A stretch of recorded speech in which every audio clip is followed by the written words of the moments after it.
지금 한국에서 할머니 한 분이 운전면허증을 따기 위해서 960번 시험을 쳤어요. 그래서 카탈란이 60점인데 60점에 카탈란이 딱 걸려가지고 그렇게 운전면허증을 땄다. 이게 화제가 되었습니다. 화제의 인물은 전라북도 완주군에 사는 69세 차사순 할머니예요. 이 차사순 할머니가 2005년 4월 13일 첫 필기시험 쳤다가 떨어졌습니다. 그때부터 960번을 4년 7개월을 일주일에 몇 번씩 줄기차게 버스 2번을 갈아타면서 참 대단한 열정입니다. 그렇게 해서 운전면허증을 따고는 환하게 웃는 그 모습이 신문에 게재된 겁니다. 이 차사순 할머니는 완주군에서 전주시까지 전북 운전면허시험장이 거기 있기 때문에 차를 그렇게 몇 번 버스를 갈아타면서 그렇게 기다려 4년 7개월 만에 그 열망이 뭡니까? 기다림이 뭡니까? 사모함이 자기 얼굴 박혀있는, 자기 사진 박혀있는 운전면허증 따는 거예요. 다른 사람들이 운전면허증을 이렇게 자랑하면 그게 그렇게 부러워서 우리에게는 아무것도 아닌데 그 할머니에게는 그렇게 부러운 거예요. 그래서 자기 사진 박혀있는 운전면허증을 손에 놓고는 세상에 더 이상 부러운 것이 없습니다. 그렇게 만족해하면서 기뻐했다는 겁니다. 목마름입니다, 이게. 여러분, 세상 것을 향해서도 이렇게 960번을 쳐서 그 운전면허증을 내가 손에 넣겠다는 열망, 디자이어, 세상적인 욕망입니다. 그런데 우리가 영적인 욕망도, 영적인 열망도 이런 기다림과 사모함과 열망을 가져야 될 줄 믿으시기 바랍니다. 그것이 강림절이라는 것입니다. 우리가 예수님 탄생을 기념하기 4주 전부터 이제 대강절, 첫째 주일, 둘째 주일, 오늘은 셋째 주일입니다. 첫 번 크리스마스 예수님 영접한 사람이 시므온이었습니다. 경건했습니다. 이스라엘이 위로를 기다리는 자라 성령의 감동이 함께했다 했습니다. 오늘은 두 번째 생각할 것이 바로 들판에 자기 양떼를 지키는 목자들이에요. 여러분, 당시에 이스라엘에 대제상이 있습니다. 제상들이 많습니다. 랍비들도 많고 서기관들도 많고 이분들은 밤낮으로 밥 먹고는 성경 연구하는 사람들, 예배드리고 성경 연구하는 이들에게는 하늘의 계시가 없었습니다. 그들은 예수님을 맞이하지 못했습니다. 그 당시에 대제상, 제사장들, 랍비, 이런 서기관들의 무리들에게는 하나님이 언급도 없고 계시도 없었는데 들판에 자기 양떼 치느라 무슨 성경 읽을 시간이나 제대로 있었겠습니까? 예배는 제대로 드렸겠습니까? 그저 예배 안식일 날 드리기 위해 허겁지겁했던 그들에게 밤에 하나님께서 천군 천사를 보내어서 하늘의 영광스러운 예수 그리스도 메시아의 탄생 고지를 이렇게 알려준 이유가 무엇입니까? 여러분, 이상하게 생각되지 않습니까? 오늘 그들이 천사의 고지를 받고 그 베들레헴에 달려가 아기 예수께 경배하면 눈물로 경배했을 거예요. 보니까 동방에서 온 넉 달에 걸려온 박사들도 거기 있었습니다. 극소수의 사람들이 경배하는 그 무리에 목자들이 끼어 있었다는 거예요. 얼마나 영광입니까? 그 목자들이 어떤 자세로 신앙생활을 했기에 이런 영광을 받았는지, 하늘의 음성을 들었는지, 예수님을 경배했는지 우리가 살펴보면서 이 시간 은혜 받는 시간 되기를 주의 이름으로 축원합니다. 첫째로, 목자들은 자기 일에 충실한 사람들이었습니다. 우리 함께 누가복음 2장 8절 9절 읽습니다. 시작. 그 지경에 목자들이 밖에서 밤에 자기 양떼를 지키더니 주의 사자가 곁에 서고 주의 영광이 저희를 두루 비침에 크게 무서워하는지라. 아멘. 여러분, 이 목자들은 밤에 자기 양떼를 지키는 자들이었습니다. 이들은 당시의 모든 계층 중에 대제상, 서기관, 랍비들은요 상류계층이지만 이들은 중류도 못되고 하류계층이고 버림받는, 멸시받는 그런 어떤 목축업을 하고 있는 사람들이에요. 그런데 8절에 보면 밖에서 밤에 자기 양떼를 지키더니 했어요. 그들이 치고 있는 양떼가 바로 유월절이 곧 다가옵니다. 그 유월절의 제사로 하나님께 드려지는 양떼를 그들은 돌보고 있는 겁니다. 내가 맡고 있는 양떼 중에서 하나님께 유월절 제사로 어린 양으로 바쳐지는 양떼들이 있다. 소중하게 돌보면서 너무나 자기 맡은 사명을 귀히 여기고 밤에 모두가 잠든 밤에 깨어있는 사람이에요. 차가운 밤바람이 불어도 양떼들을 해치려고 오는 그 늑대, 맹수들에게서 양을 지키고 보호하려는 와치웰을 하는 사람들이에요. 사명을 가진 사람, 자기 일에 사랑의 가슴을 안고 양들을 사랑하고 책임을 다하는 자들이, 이런 자들에게 주님은 사랑하셔서 하늘의 영광스러운 천사를 보내어 예수님의 탄생의 고지를 알려준 거예요. 여러분, 출애굽기 3장에 보면 모세가 하나님 만날 때가 80세입니다. 하나님 만날 때 그가 뭘 했습니까? 자기 양떼를 돌보고 있었습니다. 마태복음 4장 18절에 예수님께서 갈릴리 해변을 다니시다가 베드로와 요한인 그들이 고기 잡는 것을 보시고 부르셨고, 또 세베대의 아들들은 그물 깁는 것을 보고 부르셨습니다. 다음 고기 잡기 위해서 찢어진 그물을 깁고 있는 거예요. 자기 일에 맡고 있는 세상 일입니다. 그것이 먹고 사는 일입니다. 그 일에 충실한 자를 불러 하나님 일을 삼을 때도 하나님이 일에도 충실하더라 이 말. 우리 성도들이 하나님께 제사장으로 헌신하기 위해 굳이 신학교에 들어올 필요가 없다는 겁니다.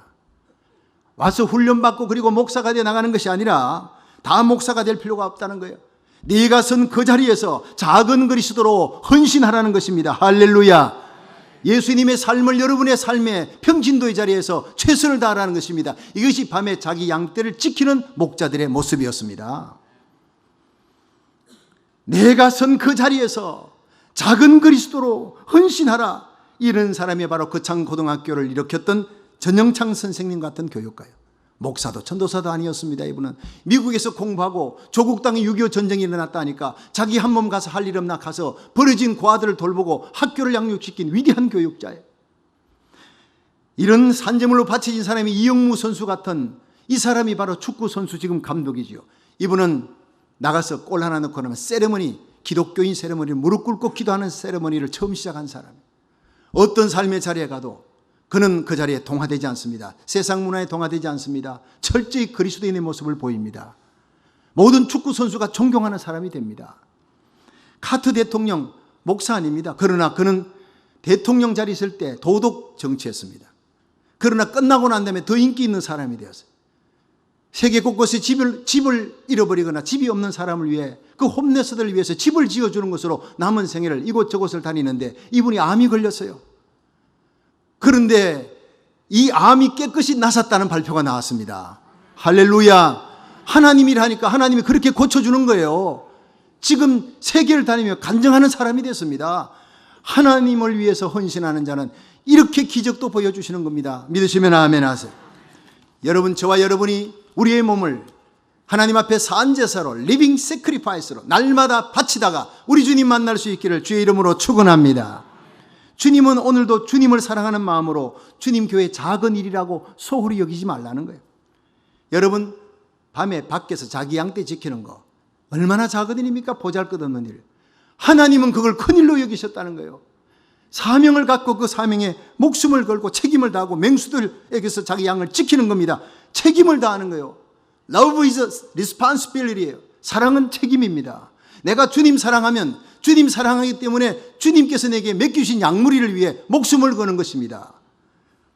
그런 성도가 주님 앞에 서는 날 잘하였도다 착하고 충성된 종아, 네가 작은 일에 충성하였으니 많은 것으로 내게 맡기리니 주인의 즐거움에 참여하라. 이런 칭찬을 받을 수 있기를 주의 이름으로 축원합니다. 두 번째로 목자들은 하늘을 바라보는 자들이었어요. 같이 누가복음 2장 9절 시작. 주의 사자가 곁에 서고 주의 영광이 저희를 두루 비침에 크게 무서워하는지라. 아멘. 여러분, 주의 사자가 곁에 섰어요. 밤에 자기 양떼 지키는데 하나님의 영광이 둘러싸이니까 얼마나 두려워하는지요, 무서워하는지요. 여러분, 주의 사자가 곁에 올 때는요, 성경에 올머스도 기도 응답으로 옵니다. 이들은 하늘을 향해 구약에 예언된 메시아여 오소서, 로마의 학정과 헤롯의 압박에서 우리 백성을 건져 주옵소서. 하늘을 향해 눈물을 흘려 깨어 기도하는, 모두가 잠든 밤에 깨어 기도하는 자에게 하나님은 하나님의 사자를 보내어 예수 탄생의 고지와 함께 그 예수님에게 가서 베들레헴 마곡간에서 경배할 수 있는 특권을 주신 줄로 믿으시기 바랍니다. 그렇습니다. 여러분, 하늘을 바라보는 자, 하늘의 음성을 들을 수 있습니다. 마태복음 2장에 나오는 동방의 박사들, 이분들은 천문학자들이에요. 바사의 점성가예요. 요즘으로는 이란의 천문학자들. 그들이 밤에 하늘을 바라보며 별을 연구하다가 이상한 별이 떴어요. 광채가 이상합니다. 저건 왕이다. 유대의 왕이 났다.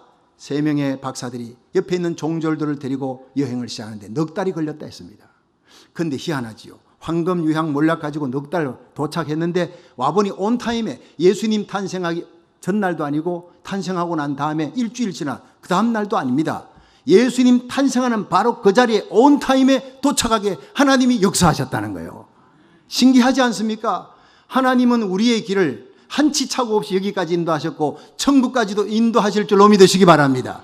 여러분의 삶의 계획이 하나님의 영광을 위한 것이라면 하나님 나라 의를 구할 때 필요한 모든 것 하나님 다 채워줄 줄 믿으시기 바랍니다. 우리의 자녀들, 걱정하는 자녀들의 문제 해결하시고 존귀하게 세워줄 줄 믿으시기 바랍니다. 여러분의 사업의 문제도 채워주시고 인도해 주시는 형통과 번창의 하나님을 믿으시기 바랍니다. 하나님의 영광을 위하기만 하면 하나님이 다 해결해 주겠다는 거예요. 동방의 박사들이 전설에 의하면 그들이 돌아갔어요. 세례를 받습니다. 도마에게 세례받고 콜로진이라는 대성전에 지금 묻혀 있다고 합니다. 그런데 그들이 와가지고 한번 실수한 게 뭐냐? 유대 땅의 왕이니까 상식적으로 유대 궁전에 있을 것이다. 헤로드 왕이 있는 대로 찾아가 버린 거예요. 여러분, 상식 따라 가면 안 됩니다. 예수의 별 따라 성령의 감동으로 주님 인도하시는 대로 살아갈 수 있기를 축원합니다. 내 상식, 내 원칙이 이 사람들에게 큰 실수를 범하게 까딱하면 예수님 죽을 뻔했습니다. 가서 물었습니다. 유대의 왕이 나신 곳이 어디입니까? 이 헤롯이 기절하려고 그래. 내가 왕인데 또 왕이 났다니 죽여야 되겠다. 네 교활한 헤롯이 웃으면서 그 유대 왕이 어디서 난다고 그러느냐? 서기관에게 물으니 서기관이 미가서 5장 2절 딱 가르쳐주면서 베들레헴 에브라다에서 납니다. 다 압니다. 그런데 그들은 가지 않았습니다. 여러분, 이것이 중요한 거예요. 성경을 아무리 많이 알아도 성령의 감동 없으면 예수님 못 만나는 것입니다. 그래서 이제 헤롯이 가서 박사들 예배 드리고 와서 우리에게 얘기하면 나도 가서 경배하리라, 죽이리라는 것입니다. 그런 어떤 가슴에 흉기를 안고 그러면 웃으면서 가서 반드시 나에게 오시오 할 때 이 경배하고 그들이 꿈에 하나님께서 가지 말라, 헤롯에게 가지 말라 하고 그리고는 다른 길로 돌아가니라. 여러분, 그들이 헤롯 궁에 간 것이 잘못입니다. 스타는 궁전에 있지 않습니다. 진짜 스타는 광명한 새벽별 예수님이었습니다. 많은 사람들이 세상의 영광스러운 스타가 되려고 정치계에 손을 뻗고 경제계에 손을 뻗고 경제의 별이 되려고 명예의 별이 되려고 정치의 별이 되려고 일생을 몸부림치지만 그러나 거기서 실망하고 돌아설 때 비로소 광명한 새벽별 예수 그리스도를 만나게 될 줄로 믿으시기 바랍니다. 닉슨 대통령 시절에 대통령 보좌관으로 있으면서 최상의 권력을 누렸던 찰스 콜슨이라는 사람이 있습니다. 머리가 비상하고 냉철한 사람. 그런데 그가 워터게이트 사건에 연루되어 감옥에 갑니다. 그때 콜슨의 친구 퀴에라고 하는 변호사가 있었는데 늘 전도해도 이 콜슨이 듣질 않아 마음이 닫혔어요. 그런데 감옥에 들어간 지 이제 7개월을 남겨놓고 이제 석방하게 되어 있는데 7개월을 형집행 7개월 앞두고 간절히 기도하는 친구 퀴에가 특수법조문 안에 그 친구를 대신해서 감옥에 내가 들어갈 수 있게 교환해서 감옥에 들어갈 수 있다는 법조문을 발견한 거예요. 그래서 법원에서 내 친구 찰스 킬슨을 위해서 내가 들어가서 7개월 동안 감옥살이 하겠습니다. 내 친구를 밖에 내보내세요. 법원에서 리젝트했습니다. 또 넣었습니다. 또 안 됩니다. 몇 차례 넣었지만 계속 거절당합니다. 문제는 그 거절을 당했다는 내 친구가 퀴에가 자기를 위해 이 고통스러운 감옥에 대신 살겠다고 그렇게 법원에 제출했다는 사실을 이 찰스 콜슨이 알게 됩니다. 그 사실을 알고 차가운 이 감방에 무릎을 꿇고 눈물을 줄줄 흐느낍니다. 그리고 퀴에가 만났던 그 가슴에 있던 예수님을 나도 믿겠습니다 하고 그날 고백합니다. 그리고 예수님을 영접합니다. 그렇게 그 친구 퀴에를 통해서 찰스 콜슨이 예수님 영접하고 난 다음에 내가 예수님을 나의 구주로 믿는데 예수님 나를 위해 십자가에 달려 죽으셨는데 내가 예수님처럼 내 주위에 있는 사람들에게 사랑을 베풀고 싶다. 둘러보니 죄수들밖에 없어요. 그 죄수들의 빨래를, 여러분 감옥에 가면 죄수들을 빨래하기 제일 싫어합니다. 그걸 해주고 청소도 해주고 덩치 큰 친구가 빵을 먹는데 양이 작아요. 늘 작아요. 그럼 자기 빵을 나눠줘. 자기도 배고픈데 이 빵을 나눠줍니다. 옆에서 그를 지켜보던 사람들이 다 그리스도인으로 바뀌면서 기도회가 만들어지기 시작했습니다. 콜슨은 그의 자서전에서 평생 동안 집안에서 손가락 하나 까딱하지 않던 내가 저들을 사랑하고 섬기면서 진정한 행복이 무엇인지 깨달았다 고백했습니다. 그리고 그는 형기를 마치고 나와서 Born Again, 거듭나기라는 책을 발간해서 베스트셀러가 됐습니다. 미국의 화제거리가 됐습니다. 그리고 얼마 전에 세상을 떠났습니다. 이분이 죽는 날까지 교도소 선교예요. 프리즌 펠로우십, 거기 버려진 그들에게 복음 전하라고 하나님이 나를 거기에 보냈다. 그 낮아진 자리에서 나는 예수님을 만났다 고백하면서 죽는 날까지 복음 전하는 일, 광명한 새벽별 예수 그리스도를 만난 그 기쁨으로 죄수들에게 선교하는 일을 하다가 세상 떠났습니다. 여러분, 바로 이것입니다. 행복이 여기 있습니다. 찰스 콜슨이 평생 추구하며 열망했던 그 별, 그 정치와 명예의 스타는 신기루와 같은 헛된 것입니다. 마셔도 목마른 세상 것입니다. 그는 감옥에서 누추하고 낮은 자리, 멸시받는 고통의 자리에서 새벽별 예수님 만났고 예수님께 경배하는 또 하나의 동방박사가 된 줄로 믿으시기 바랍니다. 여러분, 오늘 이 시간에 진정한 생명의 별, 진정한 광명한 새벽별 예수 그리스도를 소망하는 성도들이 되십시오. 그 예수님만 사모하고 그리워하십시오. 그분만이 우리에게 영원한 생명을 주신 분입니다. 예루살렘 목자들처럼, 안나와 시므온처럼, 동방의 박사들처럼 하늘의 위로를 기다리며 다시 오실 예수님을 열망하며 사모하다가 의롭게 살아가다가 우리 주님 앞에 설 수 있기를 주의 이름으로 축원합니다. 마지막 세 번째, 목자들에게 하늘의 메시지가 주어졌습니다. 하나님의 음성이 천사를 통해 들렸습니다. 누가복음 2장 10절부터 11절 시작. 천사가 이르되 무서워 말라.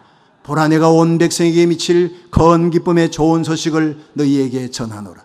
오늘날 다윗의 동네에 너희를 위하여 구주가 나셨으니 곧 그리스도 주시니라. 아멘. 자, 여러분, 천사가 나타나서 첫 마디가 두려워 말라. Don't afraid. 무서워 말라. 하나님께서 그들에게 은총을 입은 자들이다. 천사를 통해 너희들에게 내가 주는 것은 평화라는 거예요. 그래서 14절에 보면 하늘엔 하나님께 영광, 땅에서는 기뻐하심을 입은 사람들 중에 평화라. 하나님이 우리에게 주시는 것은 두려움과 염려가 아니라 평강인 줄로 믿으시기 바랍니다. 피스, 평화입니다. 이건 세상의 평화가 아닌 하늘의 평화입니다. 에이레네, 세상이 뺏을 수 없는 예수님 안에 계셨던, 갈릴리 풍랑 속에서도 주무셨던 그 예수님의 평강을 우리에게 주시려고 우리를 불러주신 줄로 믿으시기 바랍니다. 여러분, 평강을 얻으려면 은총을 먼저 입어야 됩니다.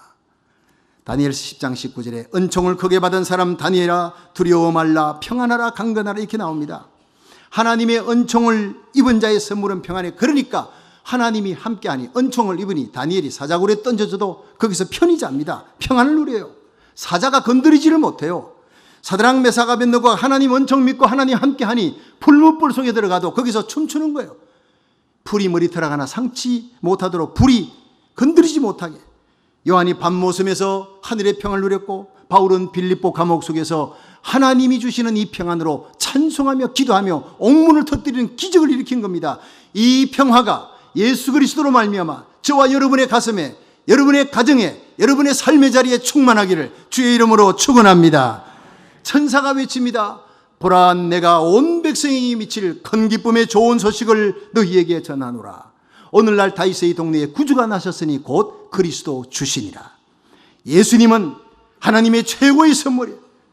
온 백성에 미칠 큰 기쁨의 좋은 소식을, 영원한 기쁨의 좋은 소식을 갖고 오신 분이 예수님인 줄로 믿으시기 바랍니다. 한 가지 얘기를 하고 마치려고 합니다. 지난 11월 20일 터키에서 선교사가 오셨습니다. 데이비 선교사님이. 그때에 맞춰서 추수감사절에 오셔서 사진도 많이 찍었습니다. 그런데 이 선교사님에게 소원이 하나 있었는데, 이 소원이 국제시장을 보고 난 다음부터 이분이 흥남부두에서 6.25 전쟁 때 피난은 그 많은 사람들을 실어 날랐던 그 배 이름이 빅토리예요. 예, 메드리스 빅토리오인데 그 빅토리오에 14,000명을, 여러분, 이거는 기적이었습니다. 지금까지 세계 역사상 배가 생긴 이래로 고만한 규모의 배에 14,000명을 태울 수가 없다는 거예요. 14,000을 태우고 3일 동안에 그 겨울에 추운 바다를 항해해서 한 명도 다치지 않고 실족하지 않고 무사히 거제도 장성포에 도착한 것이 세계 이 선박 역사의 기적이라고 기록되어 있습니다. 크리스마스입니다. 그때도 도착한 게. 근데 이분이 와서 열심히 찾았어요. 그 배가 어디 있나? 그 배 동영상을 좀 찍으려고 했더니 그 배는 이미 중국에 팔려가가지고 중국에서 완전히 분해시켜가지고 고철로 다 팔았대. 세상에 그렇게 아까울 수가 있나? 그걸 한국이 사야지. 한국에 사서 그 고마움을 길이 해야지. 그런데 다행히 그 배하고 똑같이 생긴 쌍둥이 배가 샌페드로에 있다는 것을 발견한 거예요. 인터넷을 찾다가 거기 흥남부두에서 온 것은 메드리스 빅토리아인데 이건 레인 빅토리인데 목사님 거기 가서 이 배가 없어지기 전에 빨리 찍어야 됩니다. 그리고 목사님께서 거기에 역사적인 얘기도 좀 해주시고 이렇게 하면 좋겠습니다. 하도 쫄려가지고 제가 갔습니다. 근데 가서 제가요 몇 번이나 울컥하는 눈물이 났는지 몰라요. 감동이었어요. 어떻게 이 조그마한 배 14,000명이 탔느냐. 그 레인 빅토리아도요 7,009명을 태우고 흥남부두에서 출발했다는 기록이 거기에 사진과 함께 있더라고요. 근데 메드리스 빅토리는 14,000명. 거의 콩나물 시루입니다. 사람들이 앉지도 못하고 거의 써가지고 올 정도로 그 추운 겨울을 겨울바다를 항해하면서 생명 살았다 내 자식들하고 이 배에 탔다는 그거 하나만으로 그들에게는 감격이고 기쁨이었습니다. 굴무도 좋았습니다. 거기는 정원이 60명입니다. 60명 선조원과 화물선이니까 그냥 무기를 싣고 오는 거예요. 근데 어떻게 그 사람을 태웁니까? 역사는 이랬습니다. 1950년 6월 25일 전쟁이 일어나고 6.25 전쟁이 2달 만에 대구 부산만 남겨놓고 완전히 공산화되었습니다. 그런데 부산 초령께서 부르짖는 눈물의 기도로 하나님 살려달라는 회개의 기도와 메가더 사령관 장군에 의해서 인천 상륙작전이 성공하고 그리고 그해 10월 20일경 그들은 압록강까지 유엔군과 국군이 진격해 들어갔습니다. 이젠 전쟁이 끝나고 통일된 것 같았습니다. 그러나 불필이 불면서 나팔 불면서 북치면서 깽가리 치면서 달려오는 그 인해 전술로 중공군의 인해 전술로 작전상 후퇴 어쩔 수 없이 밀려서 가야 되는데 육로가 차단돼 버렸어요. 도망 못 가도록 국군과 유엔군이 도망 못 가도록 원산이 육로인데 그 육로가 차단되고 중공군의 손에 들어가니까 갈 수 있는 것은 해로입니다. 군함들이 있는 곳 그쪽으로 군함과 수송선을 모으고 흥남부두로 다 오라 해서 국군, 미군, 유엔군 모두가 흥남부두로 10만 명이 몰렸습니다. 그런데 살기 위해 중공군에게 걸리면 여자들은 겁탈당하고 남자들이고 다 노역당하고 죽는다.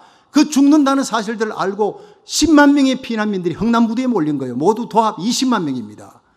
거기에서 알몬드 미 10군단 군단장이 최고의 사령관입니다. 그 군단장이 거기에서 피난민을 태우지 말라. 피난민까지 태우면 배가 침몰하거나 어려워진다. 그러므로 무기와 군사들을 우선적으로 태우고 피난민은 태우지 말라 명령 내립니다. 그때 현봉학이라고 하는 박사, 의사입니다. 민사 고문입니다. 이분이 알몬드 사령관 앞에 무릎을 꿇고 내 백성 살려달라. 저들이 저기 있으면 다 죽습니다. 내 백성을 살려주십시오. 얼마나 부르짖는지 모릅니다. 꿈쩍하지 아니하니까 계속 매달려. 옆에 있던 참모장이었던 포니 참모장을 데리고 가서 함께 설득을 해서 마침내 알몬드의 마음이 움직여지고 그럼 난민들도 태우라. 이 말 한마디가 그 부둣가에 서서 자식들의 손을 잡고 죽음 앞에 떨고 있는 그들에게 얼마나 기쁜 소식이었습니까? 그런데 문제는요, 수송선이 없어요. 시르나를 배가 이미 군인들 무기는 태웠는데 그게 라루 선장이 있는 메드리스 빅토리아호에 모든 배에 화물을 다 내려라. 무기를 다 내려라. 그리고 다 태워라. 한 명이라도 빠뜨림없이 한 명이라도 더 태워라. 한 명이라도 더 태워라. 라우루 선장에 의해서 16시간이나 되는 그 긴 시간 동안 한포 사격을 계속하면서 그 난민들을 다 태우고 그게 14,000명 출발해서 도착할 때 14,005명이 됐어요. 거제대 장성포항에 도착할 때는 14,005명이 된 것은 사흘 동안 배 타고 오면서 5명의 아기가 태어났다는 거예요. 그 사실을 알고 그 자리에서 사진을 찍고 동영상을 찍으면서 정말 미국은 고맙다. 미국이라는 나라가 없었다면 우리나라는 벌써 끝났을 건데 그 5만 명의 젊은이들이 피를 뿌려준 그래서 우리 조국이 살아났던 미국은 우리의 파들 칸출이다. 다시 한번 재확인한 겁니다. 우리를 태어나게 하고 자라게 만들었던 우리 조국 대한민국 우리 마들 칸출이에요. 그건 아버지는 지키는 자예요. 가족의 생사를 지키는 자예요. 미국은 우리를 지켜주었습니다. 하나님이 그렇게 지키게 만들었습니다. 근데 미국이 무너져가고 있습니다.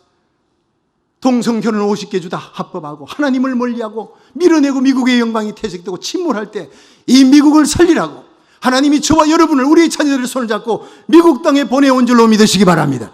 4,300개 한인교회 새벽을 깨우는 한인교회가 이 미국의 비호를 받고 강대국의 비호를 받고 편안하게 잘 살려고 보내준 거 아닙니다.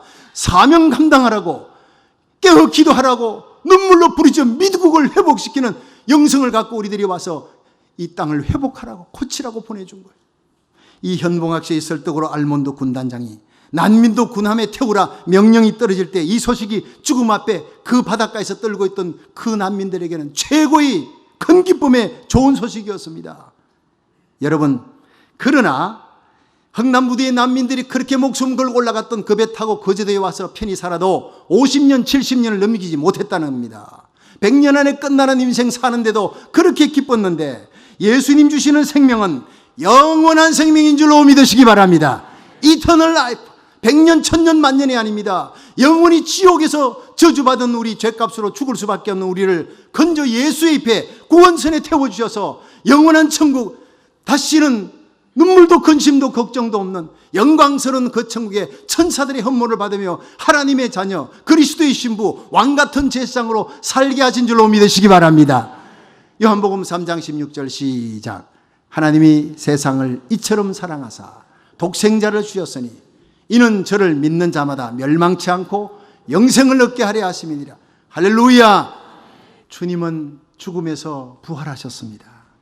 그리고 성천의 하나님 우편에 가셨습니다. 그러면서 내가 너희를 세상 끝날까지 함께하리라, 떠나지 아니하리라 약속하신 대로 다시 이 땅에 오실 줄로 믿으시기 바랍니다.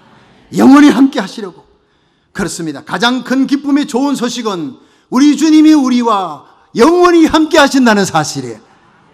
그래서 우리는 은총을 입은 자들입니다. 우리가 이 마지막 시대를 살면서, 이 어둠의 땅을 살면서 목자들처럼 사명 깨닫고 맡은 일에 사명 감당하고 작은 일에 충성하며 주님의 재림을 대망하며 하늘을 기다리며 바라보며 경건히 살아가므로 반드시 주님께서 오시는 그날 영광스러운 주님의 그 환희 공중의 영광스러운 잔치에 저와 여러분, 우리 자녀들의 손을 잡고 다 참여할 수 있기를 주의 이름으로 축원합니다.